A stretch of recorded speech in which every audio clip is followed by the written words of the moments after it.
Bueno, hoy tenemos a Javier Castroviejo, que es doctor en biología.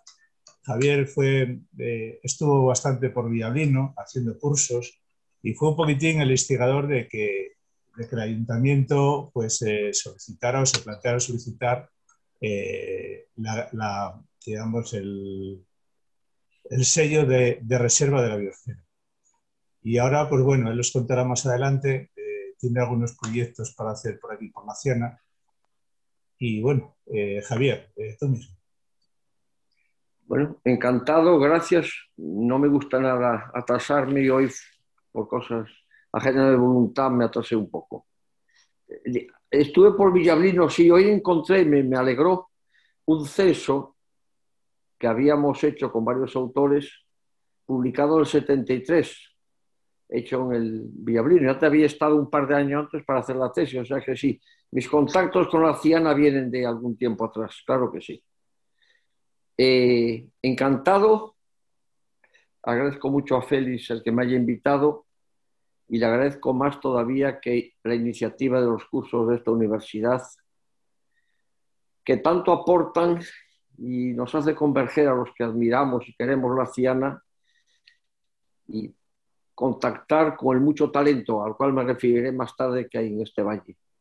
Empezamos entonces con la conferencia. Supongo la gente que me oiga o que tenga la habilidad de escucharme tiene que imaginarse un poco por estas circunstancias del virus, el mapa de Europa y yendo más hacia el este, el mapa de Eurasia y quedarnos en la cordillera Cantábrica y en el puente creo que se llama de las Palomas, de donde baja el Sil y luego va hacia el oeste. ¿Me oís? ¿Va bien? ¿Aló? ¿Me oyen? Sí, se oye Sí, sí. Se perfectamente. oye bien, estupendo. Te oímos perfecto, gracias. Estupendo. Vamos a ver, estamos en uno de los valles de la cordillera Cantábrica Occidental más continentales, en cuanto al clima me refiero, de toda la cordillera Cantábrica. Y además que forma parte sustancial de la cordillera Cantábrica Occidental, que tiene unas características especiales. Si nosotros consideramos la escala del tiempo geológica, no solamente la de los humanos y menos la de los políticos, episodios que sucedieron hace 10, 12, 15.000, 100.000 años son ayer. Bueno, pues hace 20.000 años y en periodos sucesivos, entre 50.000, el fenómeno de las glaciaciones pues, cubrió de hielo casi toda Europa y casi toda Eurasia. Las especies y los hábitats de lo que hoy podríamos llamar Centro Europa quedaron bajo el hielo. Y los márgenes de este casquete de hielo que llegaba casi hasta la cordillera Cantábrica y a los Alpes, es donde la capa de hielo no hizo desaparecer una serie de hábitats y especies. Cuando una buena parte de Eurasia, incluido el sur, hasta la mayor parte de las islas británicas, era un casquete de hielo, tienen que imaginarse que allí no había vida casi. Y la vida que antes ocupaba esa zona inmensa, que quedó en los márgenes meridionales, tenía como un corredor de vegetación, de condiciones de vida o de supervivencia, que iba pues desde desde el lago Baikal o más al este, casi llegando a los límites de Siberia, hasta probablemente Santiago de Compostela o el Cabo Finisterre. Ese corredor de circulación de los márgenes donde se refugió o quedaron o no fueron eliminados o desplazados este conjunto de seres vivos, hizo que los elementos eurosiberianos, centroeuropeos, tuviesen ese corredor y se desplazasen o pudiesen desplazarse hacia el oeste. Luego, los casquetes, el hielo se fue retirando, los humanos fueron entrando y el clima se fue templando. Pero todas las montañas estas, los Pirineos, la cordillera Cantábrica y en parte el sistema central, como por efecto de la altitud, que compensaba la pérdida de latitud, conservaron condiciones que no hicieron desaparecer estas formas de vida, digamos, de climas fríos o casi centroeuropeos siberianos. Este hecho le da a la cordillera Cantábrica en general y a la Ciana muy especialmente un significado de enorme importancia biogeográfica, porque quedó la isla de la cordillera Cantábrica como el último refugio, el refugio más occidental del mundo de todas o de una buena parte de estas especies eurosiberianas. O sea, esta es una primera imagen que da idea de la importancia biogeográfica de lo que hay en la cordillera Cantábrica. Ahora vamos a poner el foco a centrarnos un poquito más. Bueno, la cordillera Cantábrica, todos conocéis mucho mejor que yo, tiene una parte justamente a partir del Sil hacia el este, caliza, suelos permeables, en los cuales, aunque llueva mucho, hay sequía edáfica, es decir, no hay agua en los suelos. Se concentran los prados, que es otro tipo de suelo, y eso estas montañas de riscos blancos, blanquecinos calizos, los prados verdes preciosos, pero la sequía edáfica de Acablé pues, no favorece las masas de bosque, las masas forestales.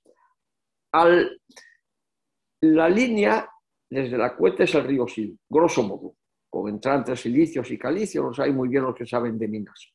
Y al oeste del Sil, el sustrato geológico es otro, es silicio, los suelos no son tan porosos, es pizarra, y esto tiene unas connotaciones también biogeográficas, ecológicas muy especiales. Es el reino lo que todo el mundo sabe que es el roble, más que el haya. Es el reino del abedul y es el reino del piorno. Abedulares, robledos y piornales le confieren una característica y una identidad, una originalidad muy grande a este extremo occidental de la cordillera Cantábrica. Los bosques de abedul que van, bueno, digamos de Fasgar hasta los Ancares, que son verdaderos estratos de árboles añosos y probablemente bosques excelentemente conservados y no primarios, son únicos, decididamente únicos. Las masas de piornal lo son, y el bosque de roble, el estrato del robledal que viene debajo del abedular, como sabéis todos, y debajo viene el bosque de ribera ya de sauces, álamos, es de una extraordinaria diversidad de especies. Hay una cantidad, que eso tiene una importancia ecológica mucho mayor de lo que se piensa, de frutales silvestres. Y quien vaya a ver desde Cotonidio o cualquier valle en otoño puede ver solo por el color de las hojas lo que estoy hablando. Manzanos silvestres, capudres, cerezos, perales silvestres, ciruelos, y por no hablar del arándano. Esto le da una riqueza ecológica y trófica a este trozo occidental de la cordillera Cantábrica, que ya por sí es una isla extraordinariamente diversa y única, aislada de los Pirineos y de toda la masa de bosque que va hacia el este, enorme. Pero hay algo más. Los que tienen edad recordarán, y los nuevos ahora con esta última nevada, lo que es la nieve y el hielo. Hasta los años 50 se sabía que tocaba el invierno y era invierno, es decir, empezaba a nevar habitualmente en noviembre y estaba, como estuvo la cordillera Villablino hasta poco, Reyes, y 2 semanas después, era nieve, y encima de la nieve helaba, y encima del hielo nevaba, y nevaba y helaba, y es lo que había. Yo, cuando hice la tesis de los Ancares, en las Payozas, pues y había un fallecimiento, moría alguien, y no se podía llevar por la nieve al cementerio que estaba en Donís, de Vilariello de Donís, y era a pie 1 hora y media. Y ahora mismo, estos días, un amigo mío que se puso mal, y todos pensando en el virus, Rabanal de Arriba, llamé a amigos que estaban en Villaseca y me dijeron, es que no podemos ir por la nieve. Estamos buscando una rover, no se quiere pasar. Bueno, este es un hecho. Hoy ya pasó, cambió todo mucho con el cambio climático. Bueno, pero piensen entonces ustedes en las liebres, piensen ustedes en el urogallo, piensen ustedes en los corzos. ¿Cómo se las arreglaban con 1,2 metros de nieve? Sí, ¿cómo se las arreglaban? Porque cabe 3 soluciones. Marcharse, las aves migratorias. Bueno, dormirse. Los lirones, en situaciones como era antes el invierno. Los lirones, el oso, etc. Se duermen, pasan el invierno, hibernación, aletargados, y el resto. ¿Cómo pasaba el invierno? Pues ahí está una cosa sorprendente. De la cordillera Cantábrica al este, los bosques son, Pirineos incluidos, son mayoritariamente de coníferas. Y la conífera es una perennifolia, es decir, no pierde las agujas, no pierde las hojas. Entonces, la vida que quedaba se refugiaba en las coníferas, en los pinos, en los abetos.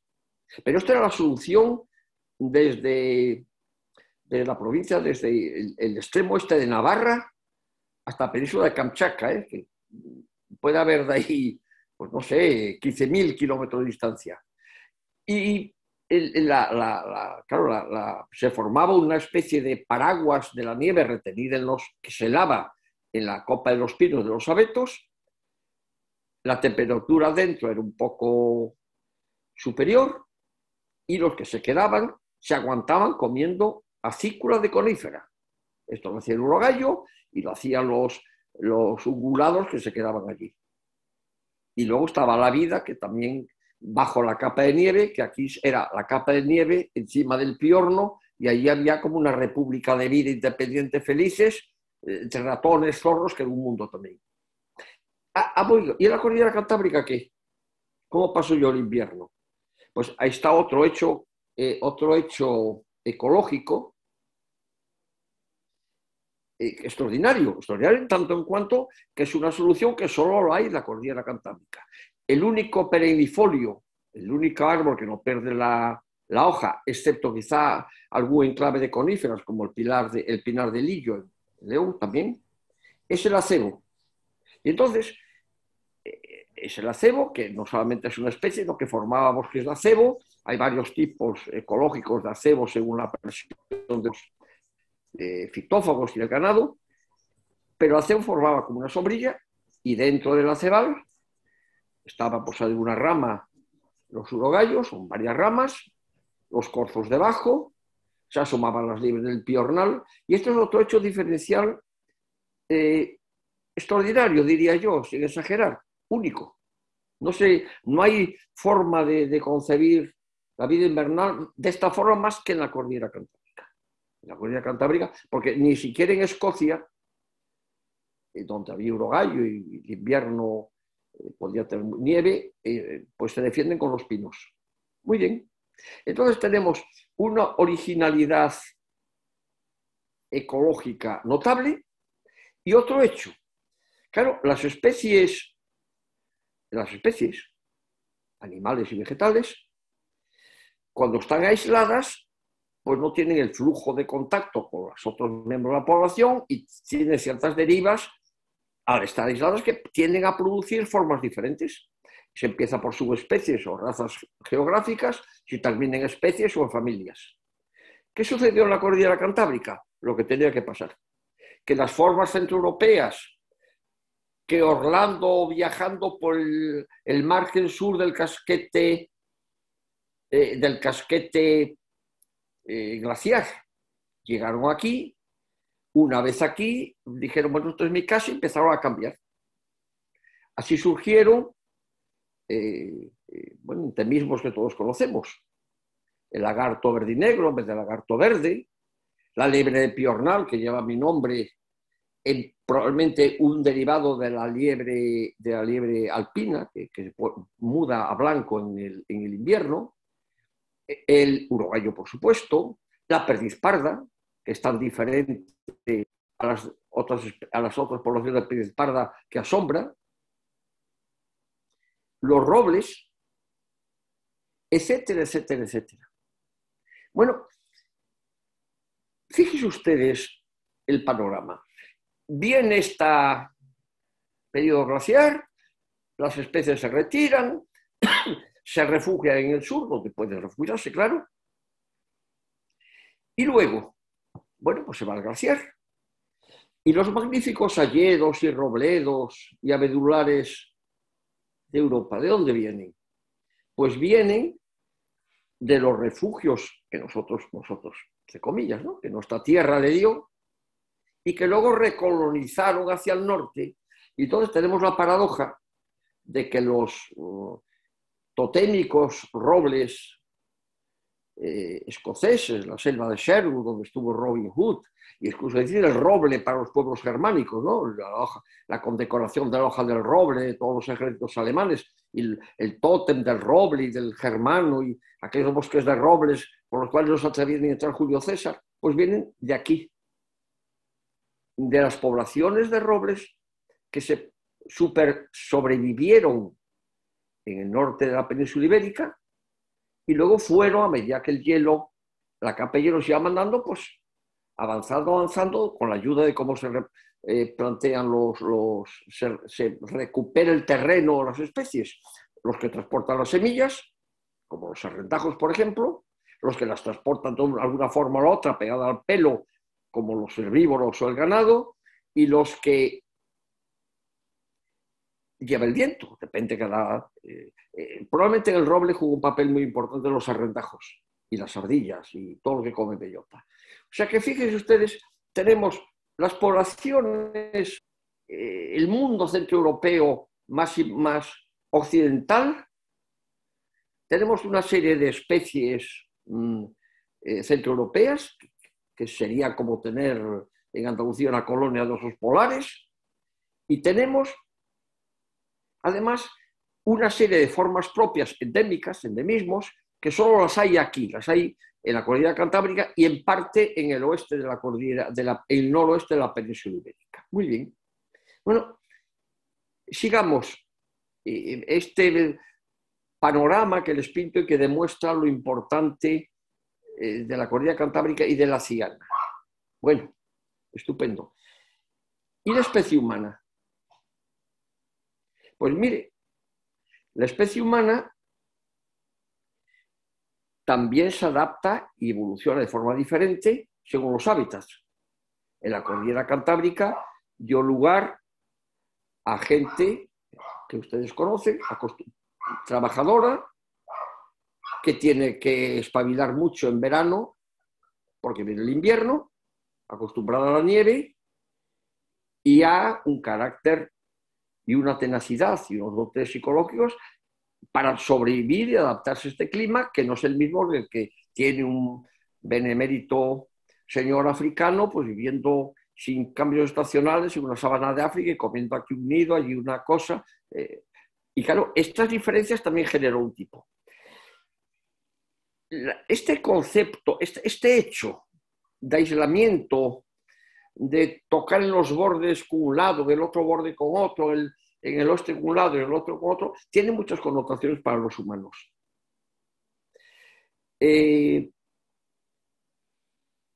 Dese cuenta que al fin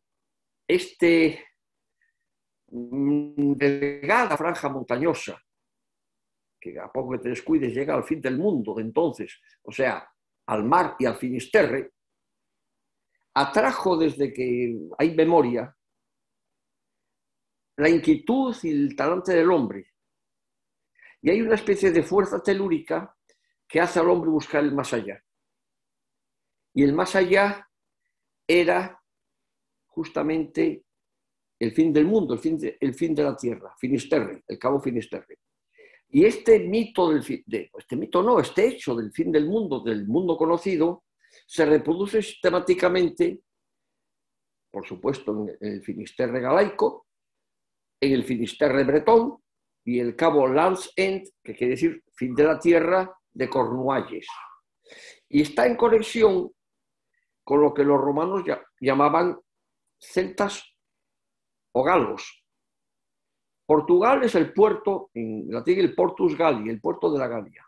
Galicia no le voy a decir nada a lo que es ya. Galia es Francia. Cornualles es el Cornus Galli, el cuerno de la Galia. Bueno, este configuró esta cordillera cantábrica que por el norte da al mar Atlántico, por el sur a una meseta. Tiene otra peculiaridad. Son las únicas montañas atlánticas del mundo, excepto la Mata Atlántica, que es una gigantesca montaña atlántica brasileña que va casi desde Uruguay, de Río Grande do Sul, al norte de Brasil, que es Río Grande del Norte. Allá, o sea, anda unos 4.000 kilómetros. Y los picos de Europa se llaman así porque los navegantes, lo primero y único que veían de Europa eran los picos de Europa nevados, cuando el tiempo estaba alejado. O sea que hay mucho simbolismo y mucha cultura y mucho mundo detrás. Esta cordillera que hizo a la vez de corredor y de barrera, alberga varios idiomas. Que si el gallego, que si el español, que si el vascuence, que si el babel, que si el pastuecho, que si el, yo que sé cuál otro, el vascuence. Pero alberga también otro hecho que en primera no se suele valorar, que es una vía cultural colosal que se llama el Camino de Santiago, que venía de, ¿sabe Dios de dónde? De Europa, probablemente con la ilusión de llegar al fin del mundo y a Finisterre, y bien por el norte, bien por el sur de la cordillera, y en Astorga daba lugar a un ramal que iba hacia el sur. Bueno, este ramal en realidad es una vía romana, excelentemente hecha, para articular el imperio. Luego los árabes le llamaron Albarata, la vía de la piedra, y ahora nosotros, traduciéndolo mal, le llamamos la ruta de la plata. Pero lo que entonces era una necesidad y probablemente una ilusión de los romanos, luego otra vía de comunicación de los árabes o los musulmanes, luego dio lugar a lo que se llamaba la carrera de Indias. O sea, que la lana, la carne, los productos, la madera del norte, iba por esta vía, y al llegar al sur, a Sevilla, se bifurcaba a Sanlúcar y a Palos y a Huelva. Y una parte tomaba se llamaba la carrera de India, los galeones que iban al occidente, a América, y otra parte eran los galeones que iban costeando África, doblaban el cabo de Buena Esperanza, iban a Asia. O sea, fíjese usted, en estas tierras, con los mitos, con los duendes, con las meigas y con todo esto, lo que está. Bueno, ¿y qué ha pasado con esto? Bueno, luego volvemos a la Ciana.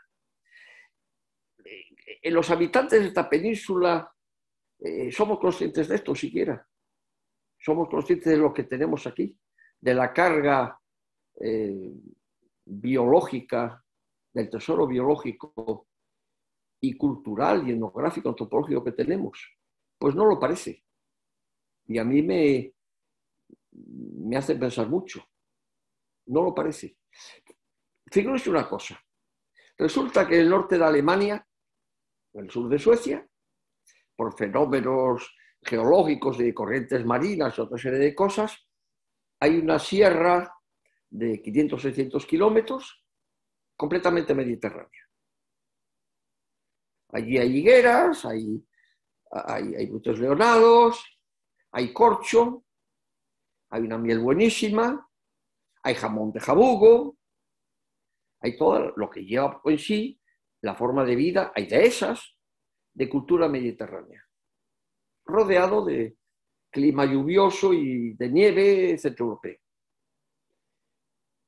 ¿Cómo creen ustedes? Y encima se hablan varios idiomas, y encima allí nacen varios de los ríos más importantes del país. Y encima tiene una carga cultural identitaria enorme, enorme, porque la cordillera cantábrica fue barrera y fue corredor. Barrera ante los musulmanes, barrera ante los romanos. Los romanos tardaron 200 años en colonizar casi toda la península ibérica, no toda. Se dice pronto, ¿eh? Que lo de Cortés duró un año. Se dice pronto. Ya hablaban de los cántabros y los celtas con pavor. Ya se hablaba de Sagunto y de Numancia. O sea que la cordillera cantábrica es mucho, aunque parezca poco. Bueno, pues estos nórdicos, lo que los romanos llamaban bárbaros, o sea, no tiene peyorativo, extranjeros, ¿cómo no cuidarían hoy si tuviera una sierra llena de higos y de nueces y de olivas y de vinos moscateles en sus tierras? ¿Cómo no la cuidarían? Nosotros, yo no me meto porque la cuido mucho, intento cuidarla mucho, y probablemente los que me oyen también, tenemos en una península reseca, esteparia, erosionada, quemada, una cordillera que es un trozo de la Europa húmeda, centroeuropea, con los ríos nacen allí, con una cultura explorar, y la consideramos, no, ni la conocemos. Estos hechos elementales, que no hace falta ser nada especial para ponerlos juntos y contárselos a ustedes, a ver quién se los cuenta a ustedes entre un político, un gobernador, o incluso me descuido entre un catedrático. Bueno, este es el tesoro que tenemos. El tesoro que tenemos, la unicidad y la originalidad de las muchas que hay en la península ibérica, la más desconocida, yo creo, la más olvidada y la más descuidada es la cordillera cantábrica.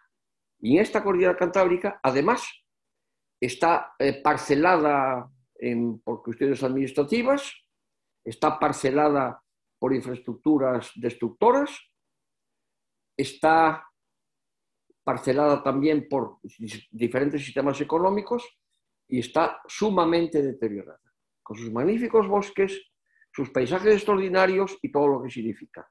Este es el contexto sobre el cual le voy a hablar yo ahora de la Ciana. Bueno, esta cordillera cantábrica no es uniforme. La vertiente norte, la que da atlántica, es el reino del, perdón que hable como biólogo, del salmón, de los puertos, de la lluvia, y la vertiente sur es la continentalidad, bastante continentalidad, es un componente falta de pluviosidad y temperatura.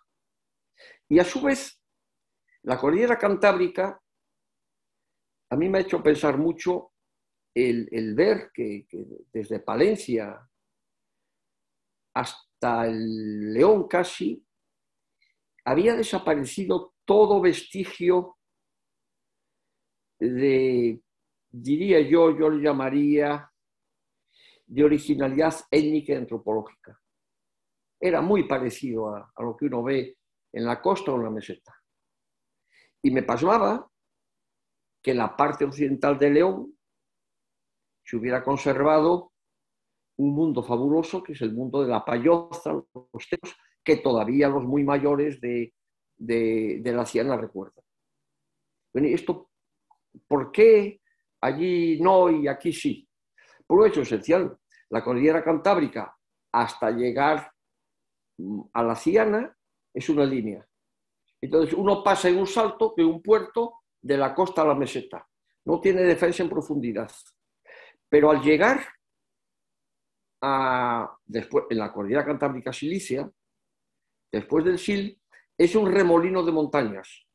Entonces, no es una cadena montañosa, es un valles contra valles, más no valles de montañas. Y si uno se sitúa en el centro de la cordillera Cantábrica, en los Ancarios, los Neses o Gallegos, o en una parte de la Ciana, o en la parte de Caballes de Arriba, no es tan fácil llegar al mar.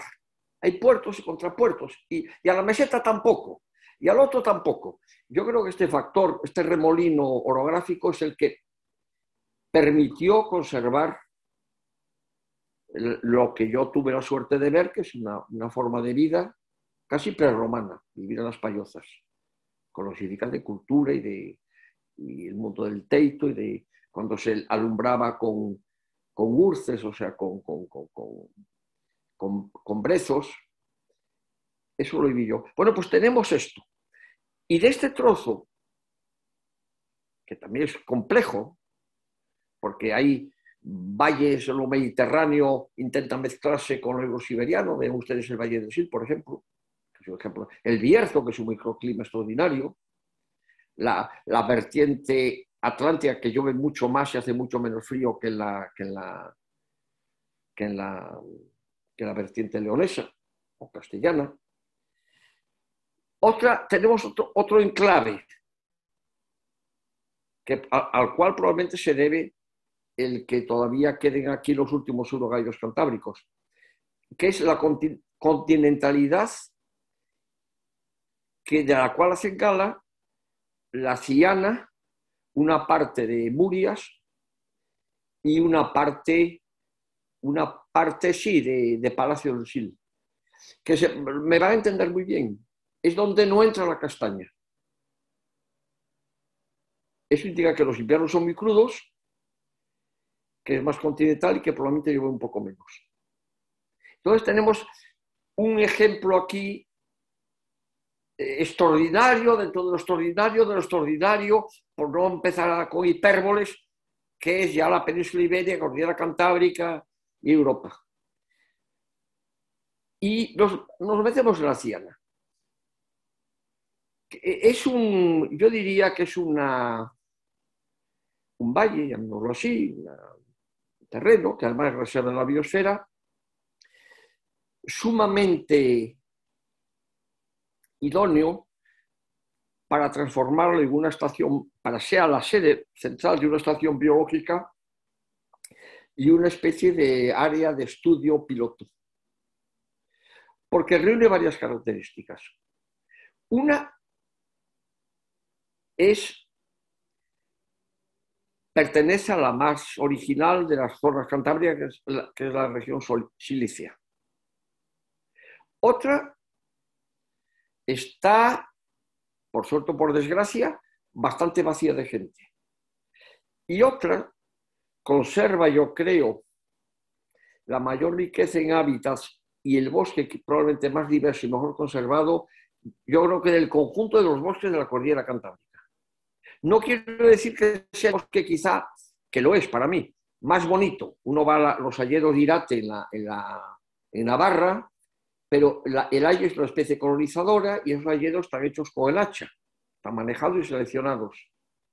Uno va a los hayedos de Asturias, pueden ser muy bonitos, pero ¿cuántas especies de árboles diferentes ve? Las hayas y unos abedules.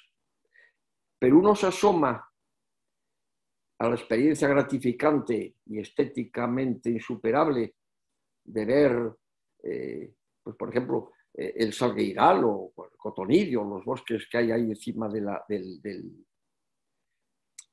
Barroso, o los bosques de Río Oscuro, de Braña de Murias, en otoño, y ahí se percata uno de la riqueza y la diversidad de árboles que hay por el color de la hoja. Bueno, entonces, hemos ya hecho la síntesis, atrevida de por qué digo que la cordillera cantábrica es especial, y dentro de la cordillera cantábrica silicia, dentro de la cordillera cantábrica silicia, la Siana. La Siana hoy, con lo que queda bien conservado, que es del Alto Sil, bueno, aquí tampoco quiero entrar yo en discusiones semánticas. Algunos llaman el Alto Sil a toda, de páramo para arriba, incluida la Siana, otros llaman Alto Sil quizá páramo y a Palacios. Yo diferencio la Siana de Alto Sil Palacios. Pues la Siana, Palacios o Alto Sil Palacios y Toreno no, quiero decir Páramo y Murias, reúnen unos bosques realmente bien conservados, bien conservados. Conservados no quiere decir perfectamente conservados. La Siana, de forma evidente, padeció lo que son las minas y las minas a cielo abierto. Y la Siana padeció y padece y padecemos y padece España lo que es haber destrozado la cuenca del Sil, que es hoy casi una zona de escoria de la industria minera que un río. Y la Siana, supongo, y los que queden con ánimo en la Siana, que son casi todos, clamarán todo lo que se pueda decir y hacer para que desescombren el Sil entero, se lleven todo lo que hay ahí, el Sil vuelva a ser un río sano, y para que tapen, es que no otra forma que se crezca la vegetación en el fresolín y asimilados, que hay muchos, ¿no? Bueno, dicho esto, yo no sé si alguien me escucha, si me estoy pasando del tiempo, no sé lo que también. ¿Cómo vamos del tiempo, Félix? Vamos bien, vamos bien. No sé qué significa bien, es una diplomacia extraordinaria. Bueno. No sé bien en cuanto a la paciencia de ustedes, bien que nos quedan unos minutos. ¿Qué tengo? ¿Un cuarto de hora más? ¿5 minutos más? No, pero si quieres... ¿Barra libre? ¿Cómo es la cosa? Puedes tener hasta media hora más. Bueno, pero no abusar. De todos modos, que respetarle se harta, que lo diga, se corta rápido. Estas ventajas, se dice que se averió la conexión telemática y se acabó. Bueno,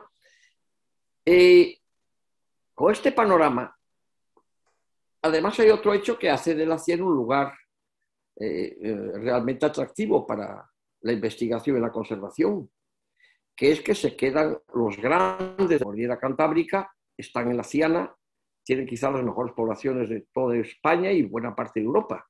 Son el oso, el lobo y el urogallo. Y además no faltan los ungulados grandes, el rebeco, el ciervo, el corzo y el jabalí. Esto permite tener una comunidad de, primero, especies muy amenazadas como el urogallo, y luego de estudio, que es analizar y ver, asomarse a la competencia entre los grandes predadores y al papel de los ungulados y la vegetación, y el papel de los predadores en cuanto inciden en los ungulados y en la vegetación. Y aquí entramos en un tema que creo que vale la pena tocar, que es la ganadería como factor esencial para la conservación del medio natural, y al no amigo del ganadero, que es el lobo. Vayamos con la ganadería. Hasta probablemente hace unos 10.000 años, en todo el mundo, es interesante constatarlo, había una enorme proliferación de grandes herbívoros, fitófagos, silvestres, lo que se llama la megafauna, a lo cual nosotros no estábamos exentos. El uro, o sea, el buey primitivo, el antecesor de las vacas nuestras, los bisontes, caballos silvestres, según los tiempos y no tigres de diente de sable, y los predadores, osos enormes, lobos, hienas, etc. Bueno, lo mismo se podía decir en Australia y en América del Sur, que es un caso que me interesa muchísimo, por muchas razones. Esta megafauna, mamuts, etcétera, etcétera, etcétera, desapareció.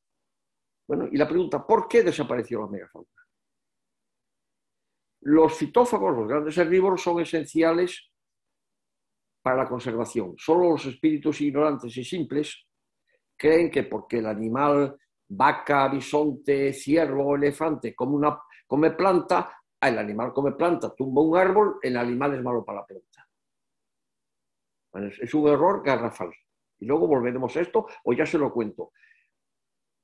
Un amigo mío que mandaba bastante en el servicio de fauna silvestre de Zimbabue, Rhodesia, pues con los sosonetes, que los elefantes comen, que los elefantes no comen, que está sobrepastoreado, que no está sobrepastoreado.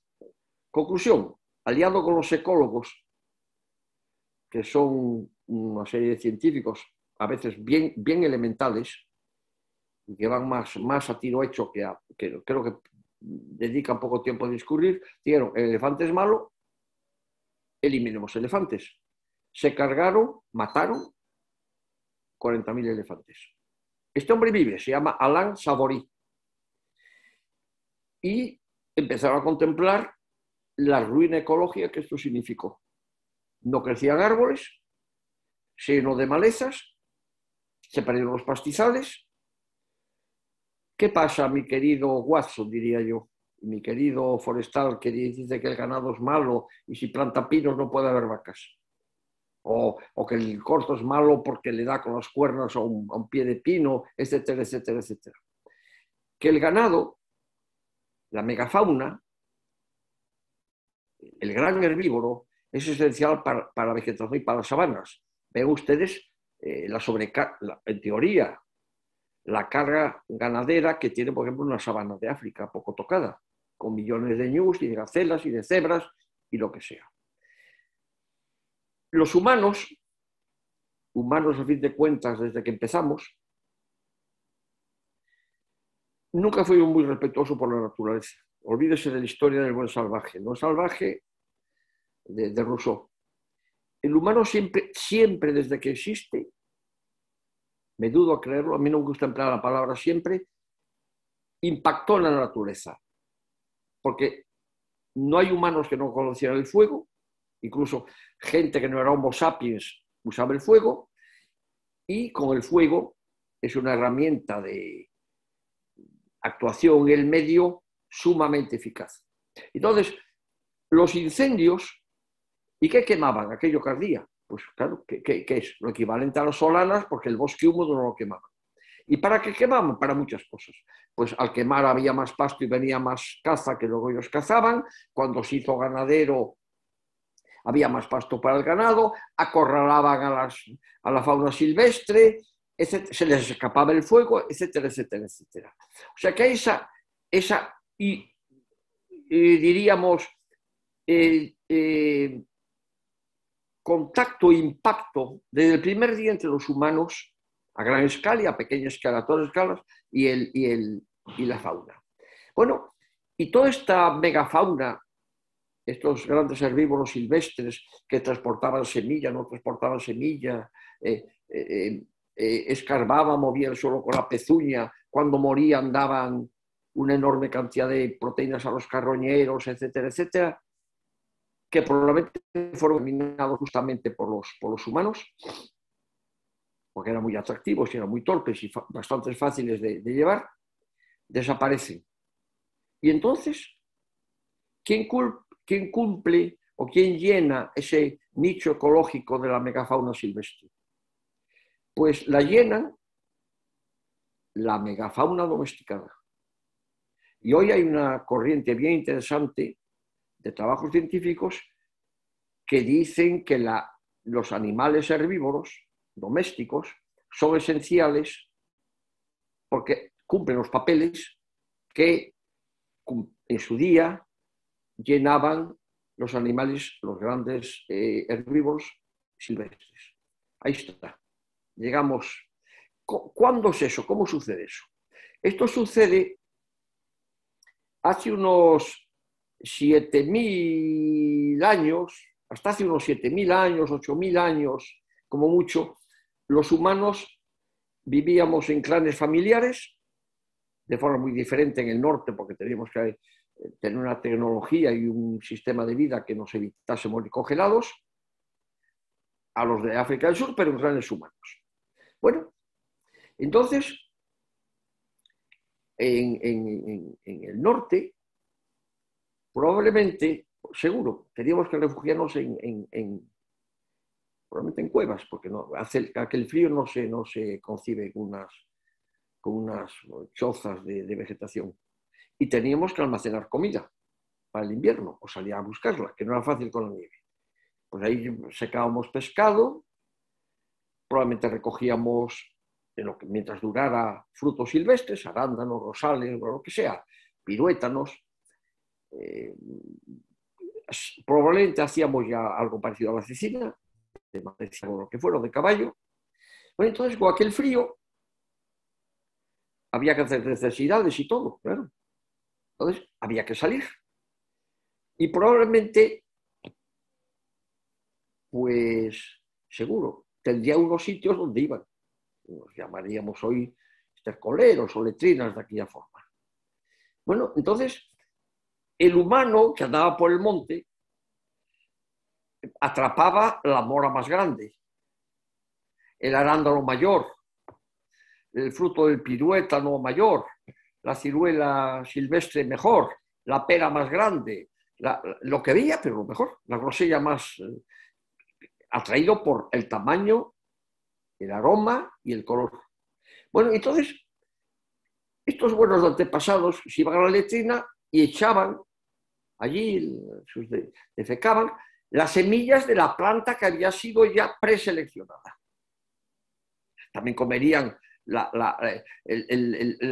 o tragarían el grano del antecesor del trigo del centeno mayor, y algunos no lo triturarían y vean entero. Bueno, entonces, luego venía el buen tiempo y se iba de nomadeo a cazar a pegar, pero venía el frío y otra vez a la cueva. Y se encontraban con que lo que ellos habían depositado con los excrementos había florecido como zarzales o grosellas o arandaneras. Y volvían a coger las mejores. Y volvían a defecarlas. Y probablemente, como eran primitivos, pero no tontos, buscaron un efecto, causa-efecto, acción-reacción, entre lo que comían, lo que volvían a encontrar, y se empezó la primera selección de semillas. Muy bien. Y aquellos humanos que tenían que organizarse de forma muy diferente a los africanos para cazar, porque las presas eran muy diferentes, porque aquí o te organizabas bien con un sistema jerárquico y casi militar para acorralar y matar a un mamut o a un uro, que no es una broma, o 2 horas cavernas, o no tenías para pasar el invierno. Cuando el humano llegó, ya se encontró con otro ser que llevaba en estas tierras mucho más tiempo. Los primeros llegarían 60, 70.000 años a la península ibérica, a Eurasia antes 100.000 años, pero aquí ya había una especie llamada lobo que llevaba 800.000 años. Entonces el lobo y el humano eran cazadores, recolectores, y de alguna forma se tuvo que establecer una relación entre ellos.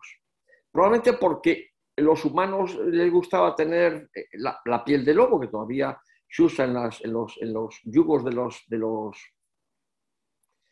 los carros de bueyes, porque despide el frío y la nieve, como sabéis mejor que yo, porque buscaban los cachorros para comer, y porque cuando los lobos mataban una presa grande, hacían como hacen todavía hoy ciertos ciudadanos en Kenia.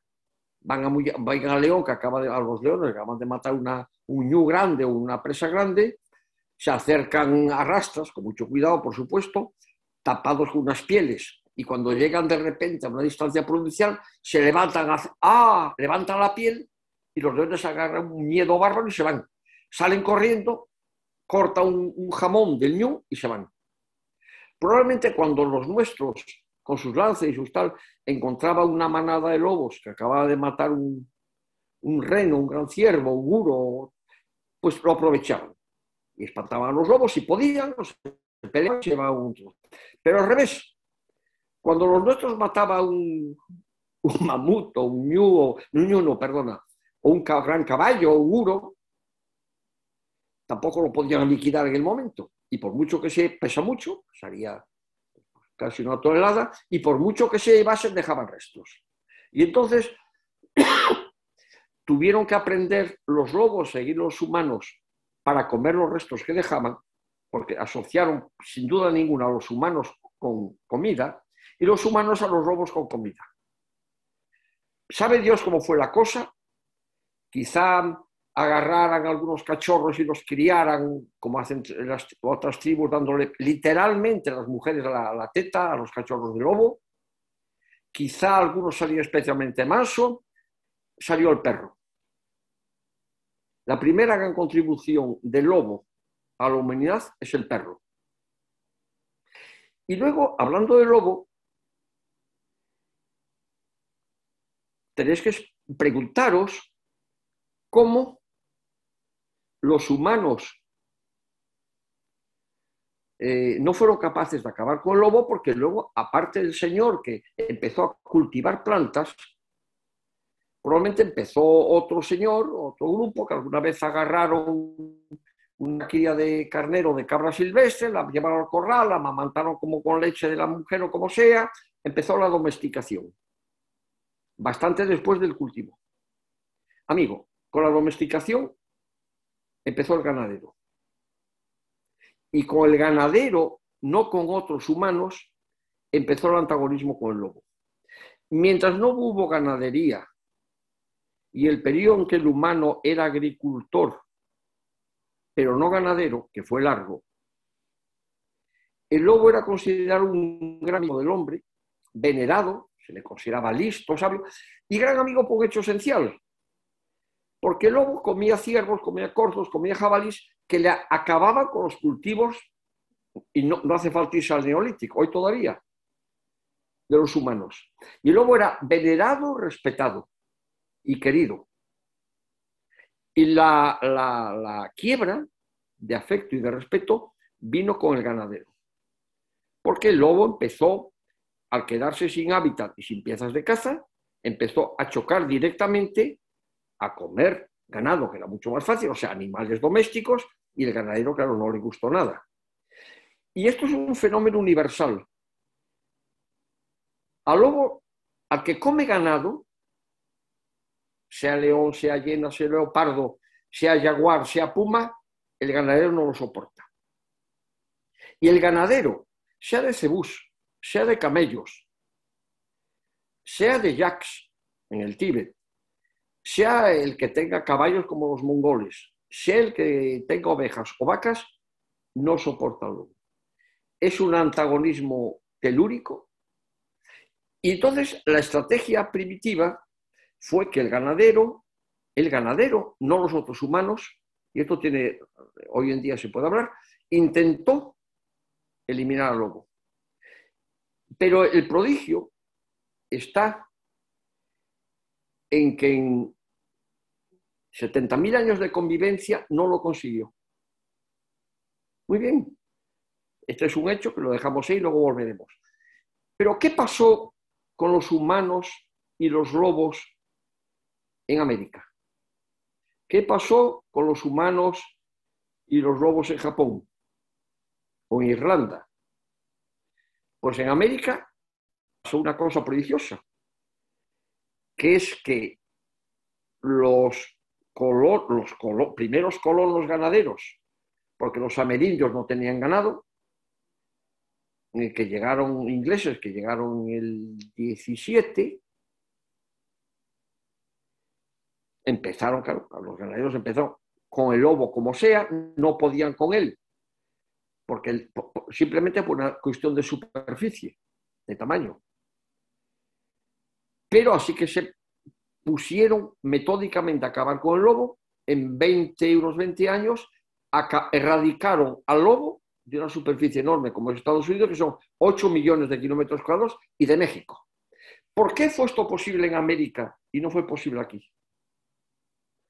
Probablemente porque el contacto del lobo con el ganadero en América fue con un ganadero con armas de fuego y con veneno, al cual no estaba acostumbrado el lobo. Y el contacto del lobo con el ganadero en Eurasia fue desde el primer momento con un ganadero que empezó siendo muy primitivo, fue perfeccionando las artes y las formas para acabar con el lobo, y el lobo tuvo tiempo de irse adaptando. El lobo aquí, el lobo en Eurasia, fue un ser, yo llamaría no inocente, y el caso del lobo en América se describe como inocencia ecológica. Es decir, que es lo mismo que se encontraron los grandes elementos, la megafauna con los humanos. No estaban adaptados a pelear contra seres organizados con lanzas, tropezaron y el desenlace fue la eliminación de la megafauna, que no tuvieron tiempo de adaptarse. Bueno, entonces tenemos, esto viene a cuento a que esta pequeña discusión en la evolución humana, a que acaba de salir no sé qué es exactamente, me parece que es una postura del Ministerio de Medio Ambiente, que el lobo pasa de ser especie cinegética a especie protegida o algo, una figura. Bueno, el revuelo es extraordinario. Y el revuelo viene, como era de esperar, de los ganaderos.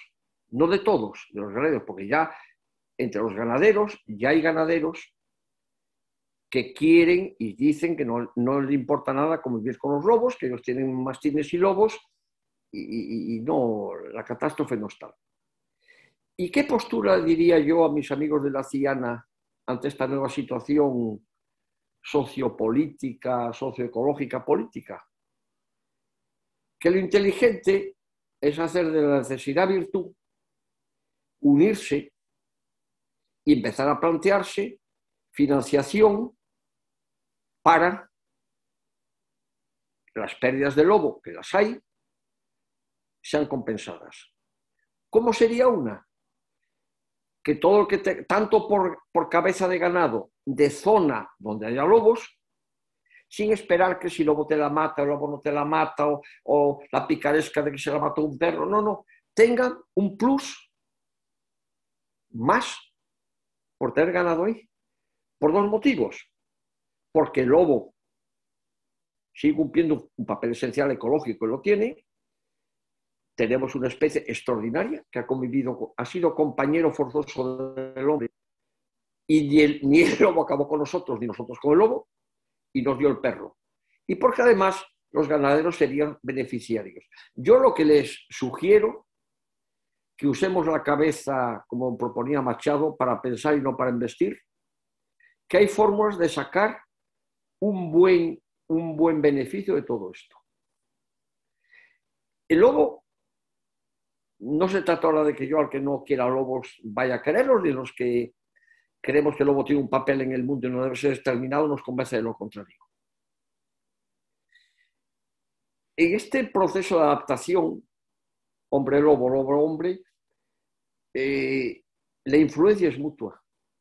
El lobo ha ayudado a seleccionar el perro, razas de ganado a las cuales no ataca el lobo, la avileña y otras varias no ataca el lobo. Ha dado un incremento enorme a nuestra literatura, a nuestra cultura en general, ha creado fábulas y mitos, y ha demostrado un ejemplo viviente de lo que es la supervivencia. Y además el lobo, que eso hay que reconocerlo, si hay lobo hay poco zorro, y si hay lobo es un elemento esencial controlando las poblaciones de jabalí. Hoy, en buena medida, hoy hay lobos y no causan grandes estragos porque hay una cantidad de hembras de jabalí que paren continuamente, y al jabalí grande no, pero a los pequeños el lobo le entra muy bien. Y si hubiera habido lobos, no los hubieran exterminado en el sur de España, no habría habido las epidemias tremendas de sarna en la cabra montés, y si no los hubieran exterminado en su día de tarna, no hubiera desencadenado unas enormes epidemias de conjuntivitis infecciosa en los rebecos que los llevó para abajo. O sea que usemos, los que me oigan que sean ganaderos, me encantará cuando vaya por ahí reunirme con ellos y escucharles, porque es como se aprende uno, pero que hay forma de sacarle un buen provecho al lobo, ¿eh? No crean, no crean.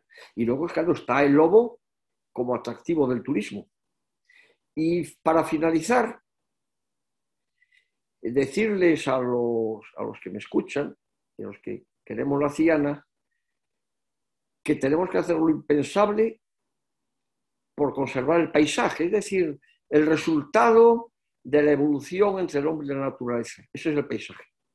Se hizo de forma gradual a lo largo de milenios y es el resultado de lo que hoy tenemos. Exactamente. Y el paisaje hay que conservarlo. Tenemos que hacer lo imposible y lo posible porque no hagan grandes baterías de molinos eólicos, porque no pongan grandes, enormes tendidos eléctricos y porque sepamos, en el buen sentido de la palabra, vender y cobrar bien, sin destruirlo, este patrimonio natural y cultural extraordinario. Y termino hablando de las brañas, sobre las cuales tenemos un proyecto. Convendría preguntarse cuál es el origen de las brañas. Yo hablo del prado. Los ganaderos habitualmente, la gente del campo, en la Ciana y en Asturias también, la braña implica también el caballo, la cabaña. Bueno, es igual. Pero, ¿cómo se formaron esos prados de diente tan altos en medio de esos pastizales? ¿Cómo fue? Nuestros antepasados neolíticos ganaderos se desbrozaron allí, lo dudo. Había prados mucho mejores abajo. Probablemente fueron zonas de pastizal, fueron antiguas turberas que se empezaron a usar como pastizal y como remolcadero y zonas donde mosquear aquella megafauna extinguida que el duro y el bisonte y todo eso. Probablemente ese es el origen. Y tienen una importancia estas brañas situadas en los abedulares, o en el límite entre el robledo y el abedular, o el límite entre el abedular y el piornal alto, porque son como parches de un mosaico de ecosistemas que rompen la monotonía y dan muchísima diversidad, y hay que conservarlas y conservarlas como sea, porque se están cerrando. Nosotros intentamos, y ya me gustará ojalá conseguir dinero y buscar formas de abrirlas con ganado, con cabras, ya veremos.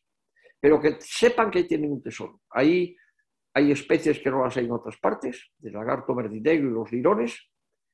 Son turberas que tienen una importancia enorme y son zonas de pasto. Y en invierno, antes hablaba de la nieve. Y yo también me preguntaba muchas veces, bueno, ¿y qué hacen las perdices pardas, por ejemplo, en la nieve? ¿Cómo aguantan? Pues patear monte me hizo ver, ¿y qué hacen las liebres?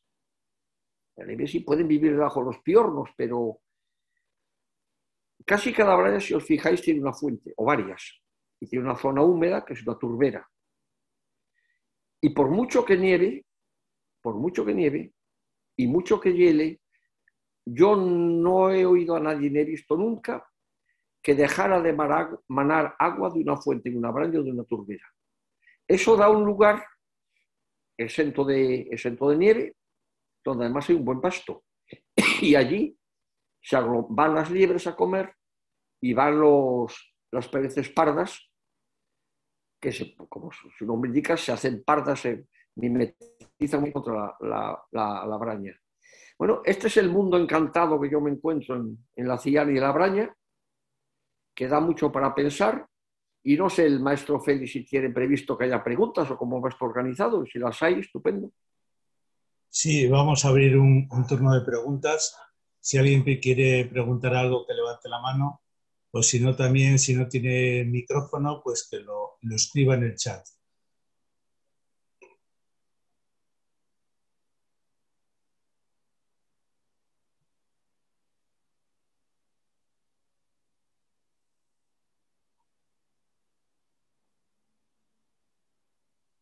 A ver, José Ramón,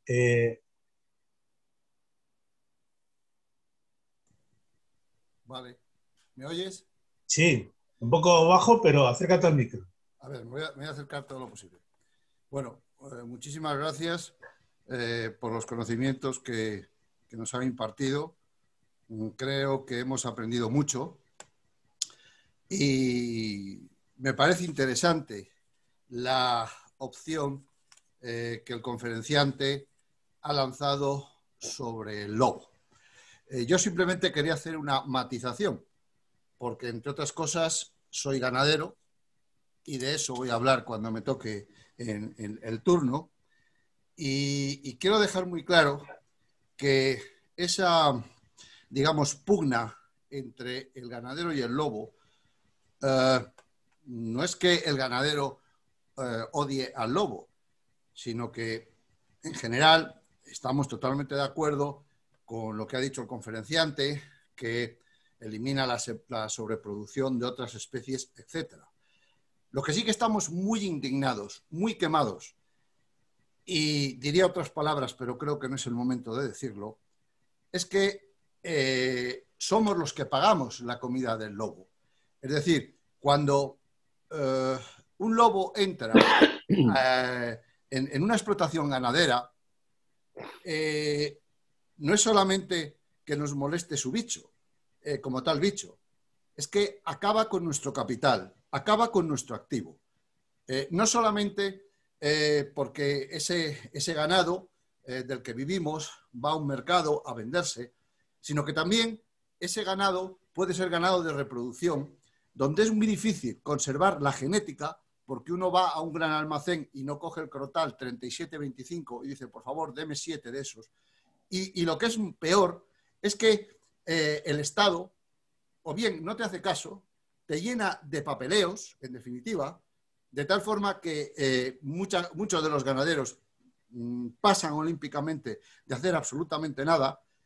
Se encuentra uno con los agentes forestales que no tienen la culpa, porque al fin y al cabo son los encargados de transmitir una doctrina donde te dicen que, por ejemplo, es que, claro, con un hueso solo no se puede decir que ha sido el lobo. Claro, no tenemos la suerte de que el lobo mate en sitios fáciles de ver y deje su tarjeta de visita. Tenemos también el que, por ejemplo, sí hay evidencias de que el lobo ha sido comido, ha comido, pero no lo ha matado. Es decir, hay muchos infartos de corazón que dan a nuestros terneros. Y claro, ya cuando uno, en definitiva, ya entra en la senda de la indemnización, después de años luz, de repente un buen día pues, recibe una auténtica miseria. Porque claro, eso que se llama el lucro cesante, es decir, nosotros no vendemos como los lecheros que venden los terneros de un mes, no, nosotros los vendemos después de un tiempo, etcétera, etcétera, y alcanzan otros precios y demás. Y claro, eso evidentemente no nos lo van a dar. Por otro lado, claro, al final, ¿qué es lo que el ganadero concluye? Que hay un conjunto de ciudadanos que pagamos el lobo y hay otro conjunto de ciudadanos que viven del lobo a los cuales le pagamos. Y el político, en definitiva, cuando tiene que decidir, pues decide dónde está el voto. Y claro, el caladero de votos está en la ciudad. Y a la ciudad se le transmite un lobo tipo Walt Disney, que además, cuando va al Zoo de Madrid, encima lo ve aburrido y sesteando. Pero ese no es el lobo que está ahí. Y claro, pesa mucho más los votos de la ciudad que los votos del campo, porque además, evidentemente, y eso se ha visto ahora con esta votación, no todas las comunidades autónomas tienen lobo, no todas las ganaderías tienen lobo, y justamente donde está el lobo, por eso que el conferenciante decía, está en las zonas más deshabitadas. Luego, a la hora del voto, pues hay muchos menos votos. Nos inclinamos donde hay voto y donde además la propaganda, que ha trabajado muy bien, porque claro, el ganadero se dedica a su ganado, pero el de la ONG correspondiente, pues claro, tiene más voz, transmite, tiene mejor conocimiento, un verbo fácil, etcétera, y llega precisamente, porque ese es su tiempo, al usuario final. Nosotros no llegamos al usuario final. Lo que apunta el conferenciante, y con esto termino, de ese plus, me parece una idea muy interesante, muy atractiva. Pero en estos momentos yo dudo que la Administración opte por eso, porque cuando ya para dar lo que tiene que dar, lo da con cuentagotas cuando lo da, porque en estos momentos, dada la situación económica, no estamos en los mejores de los momentos, y cuando ha habido esos mejores de los momentos, pues siempre han puesto pegas. Creo que difícilmente se llegaría a eso, porque el Estado en estos momentos no le sobra absolutamente nada. Y por otro lado, el utilizar el lobo como elemento turístico me parece muy bien, pero me parece muy bien como adorno. El conferenciante sabe, quizá muchísimo mejor que yo, lo difícil que es avistar lobos y, en definitiva, transmitir eso a un turista y hacerlo atractivo para que por lo menos lo viese. Esas son un poco las incógnitas que me quedan y, sobre todo, la felicitación al conferenciante. Nada más. ¿Puedo responder de alguna forma, moderador? Ramón, ¿qué razón tienes? Pero vamos a ver. Cuando vaya por ahí nos veremos. Pues por supuesto que sí. Vamos a ver, no, el fondo es los elementos que tenemos hoy.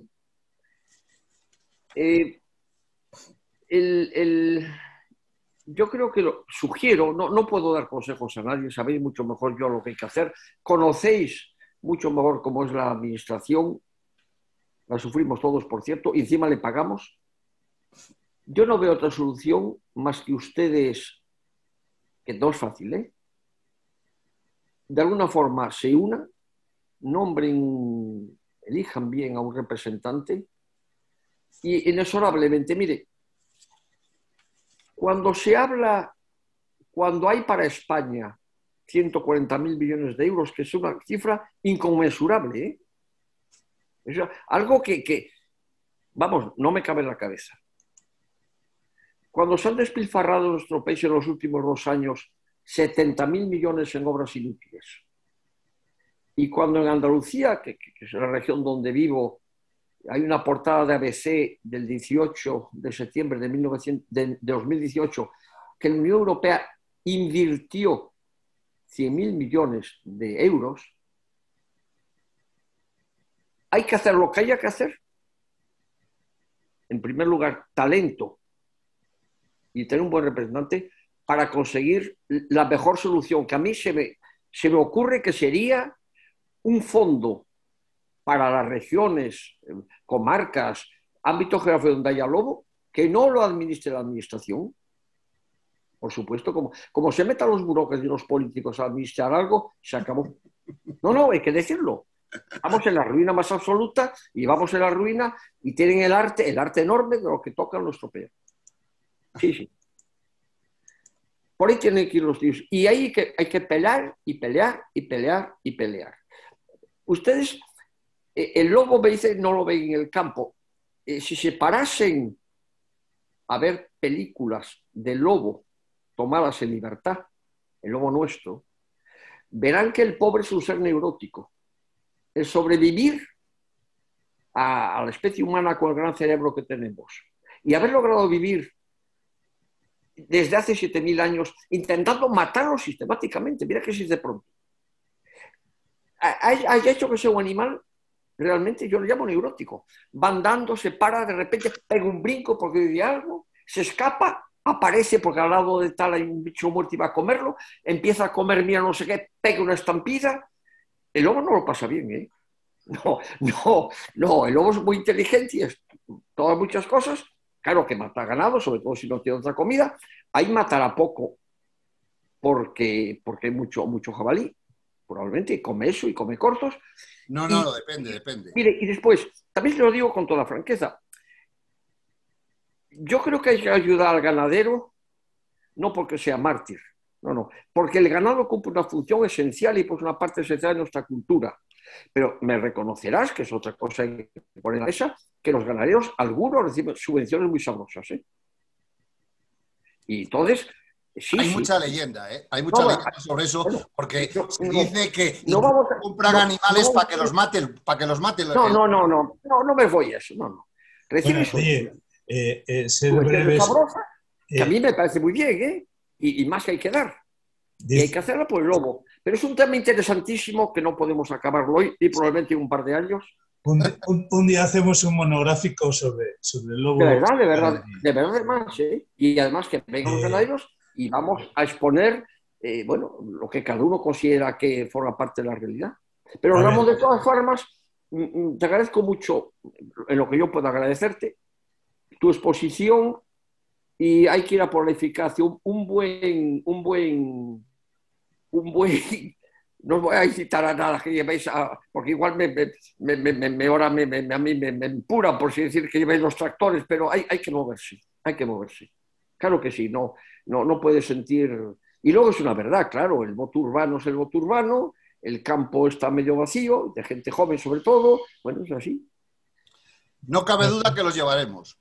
Bueno, a ver, vamos a continuar, a ver si tanto las preguntas como las respuestas son breves. Nos dice Monse Casado que cómo ve el futuro de la Ciana. Vamos a ver, Monse, yo el futuro de la Ciana lo veo que está en manos de los que viven en la Ciana. Así de sencillo. Y voy a decir más. En mi opinión, que si se sabe pelear para buscar unos objetivos claros aplicables a las subvenciones que va a haber o que hay, y se une el enorme... La Ciana, como otras zonas de la montaña y de muchas zonas de España, pero la Ciana se está quedando vacía de jóvenes, es verdad. Y eso es algo, es un hecho que no se puede obviar. Pero en la Ciana hay otro filón, yo no hablo del filón verde, otro filón real que hay que aprovechar. Que hay gente relativamente joven y nueva y de buen ver, con enorme talento, que cobran una buena jubilación. ¿Por qué digo yo que hay mucho talento? Porque hay un museo de geología en Robles. Así. Hay gente que se pasa, hay Ovidios y Senenes y gente que se pasa el día estudiando en el monte. Hay gente que se pone a escribir topónimos. Hay gente que se escribe un libro de la flora de la Ciana. Bueno, si ese talento que hay en la Ciana y en las zonas vecinas se une para trabajar para levantar la Ciana, con dudas, yo creo que ahí veo el capital humano y el otro también para que esto sea lo que debería ser, un foco de cultura y de turismo, porque claro, no solamente el turista que va a ver al campo, el turista que va a comer un buen botillo, una buena cecina, no. Turismo de calidad, el que viene a crear, a dar imagen, que se vuelva otra vez cursos de verano, que se haga en lo que me toca a mí una estación biológica, que se recapitalice o no se deje perder el talento que hay. El futuro lo veo ahí. Sentarse a pensar y luego otra cosa que habitualmente no pensamos en ello, que localicemos algo que es una figura, y también se lo digo a los ganaderos y a todo el mundo, que los americanos llaman fundraising, o sea, levantafondos, o sea, caza finanzas. Los hay y buenos y pocos. Habría que buscar, el primer proyecto que yo pensaría sería tener fondos para tener un seminario de los mejores cazatalentos que hubiese y que hiciese un diagnóstico y una propuesta de desarrollo futuro de esta zona del Alto Silaciana. Hoy el paro está en buena medida en la falta de conocimiento. El que es inteligente y vale en lo suyo, habitualmente no tiene paro. Entonces hay que buscarlo por el talento y por la innovación de ideas, de tecnologías. Una innovación sería pues hacer unas rutas de turismo y además, lo digo, también sería objeto de varios seminarios. Serían unas acciones inclusivas, es decir, yo vengo aquí porque me vengo a un curso, a un máster de no sé qué, y viene gente que vale. Y la gente que vale, hay una carne, un ganado excepcional, y está una braña, y se le cuenta la braña y se le da un filete. Y además, hay un señor que tiene un museo de geología y va al museo de geología.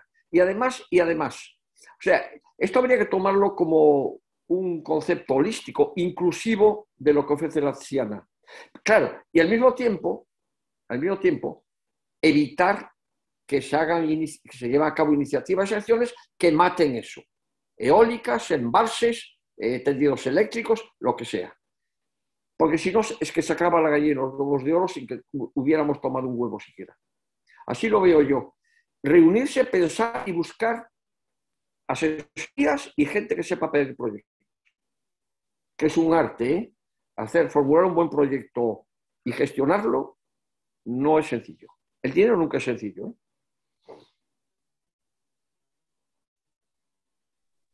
Bueno, ¿alguna pregunta más?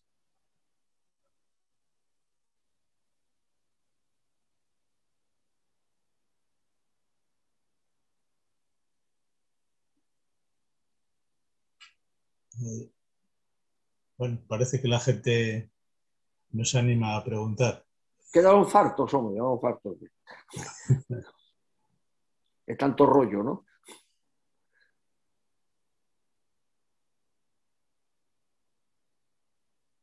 Bueno, pues sin más, vamos a dar por terminada la charla. Dinos tus últimas palabras, de ánimo, sobre todo. ¿Qué os diría yo? Lo primero que hay que agradecerte a ti que organizas esto, porque la cultura tiene muchas más consecuencias beneficiosas que el que unas personas sean invitados a una conferencia. El mundo que estamos de talento y de cabeza. Luego, a los que hayan tenido la paciencia de escucharme, pues se lo agradezco, y a ti te agradezco mucho que lleves estos cursos. Y que aquí la gente no hay que explicarle mucho, que para pasar el puerto hay que andar, ¿eh? No vale para regresar mucho.